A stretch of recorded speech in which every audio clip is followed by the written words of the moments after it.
Well, let's return to Labor's factional warfare. No one better placed to speak about it than Labor former State Secretary and Bill Shorten's former Chief of Staff, Cameron Milner. Cameron, great to see you again. Look, I understand that Albanese Likewise. personally wanted Ed Husic gone and Richard Marles is the fall guy. Look, Albanese has form doing things like this, doesn't he? He does, and he certainly did that in 2022 when he threatened both Tanya Plibersek and Bill Shorten with losing their spots and tried to make machinations and manoeuvrings to get rid of both of them because he was so pressured by their presence in the cabinet still. But look who benefits. The person who benefits from Ed Husic losing industry and science is the very person who's replaced Ed Husic, which is Tim Ayres. Now, Tim Ayres, the viewers probably don't know, he's a talentless hack whose only claim to fame is he's Albo's best mate from the New South Wales hard left.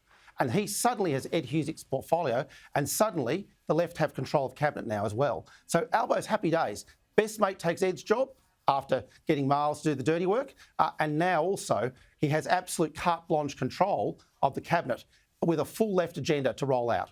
So the ministry positions are equal between the Labor right and the Labor left, is that right? But then in cabinet, there are more factional left. So if that's the case, how does this play out in terms of policy? Well, it means there's no safety net for voters any longer. I mean, you could have relied on the Labor right to be sensible and centrist and get rid of the worst excesses of the left. That's all gone. The safety net is now gone. Albo stands ahead of the left with Penny Wong and other crazies who want to implement a whole range of policies that voters never voted for.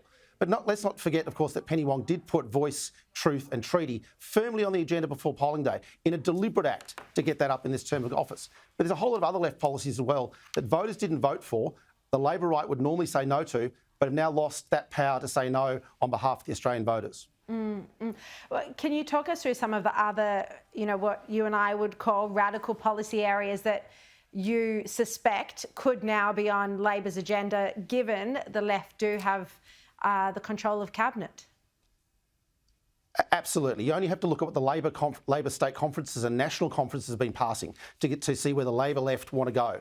They want blokes running around in women's sport. They want sex-trained drugs handed to 12-year-old children without parental consent. They want to recognise the state of Palestine, but with Hamas having a role to play. I mean, these are crazy policies from the hard left, and they're the sorts of things that voters weren't exposed to, but will be, with this massive majority that Albo and the left now have, and the fact that no one can stop them, not least, of course, the Senate either, where their comrades from the Greens or even further to the left will be egging them on for tax policies like negative gearing changes, this unrealised capital gains tax on super, a whole range of other things around family trusts will be on the agenda as well.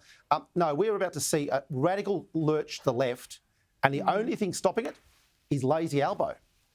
Albo might just be too much into the largesse and travelling the world and Toto won again to actually oversee some of this agenda. But if not, voters are going to get a radical left agenda that they never voted for in the last election.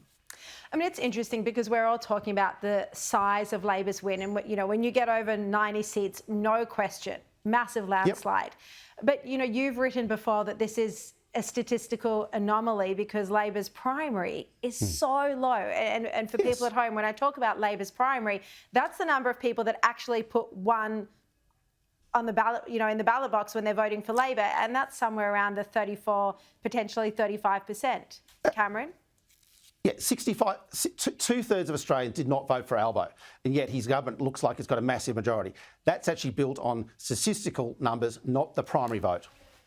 Yeah, so that comes down to preferences, and also it's obviously a result of the fact that the coalition, or the Liberal vote crashed. So, preferences all went to Labor, and they're now sitting on 90 plus seats, and they think they've got a massive mandate, and we'll just have to, time will tell whether they do go down this radical left path that you are saying you suspect they will, and you've been in there, you're an insider. All right, Cameron, really appreciate your time.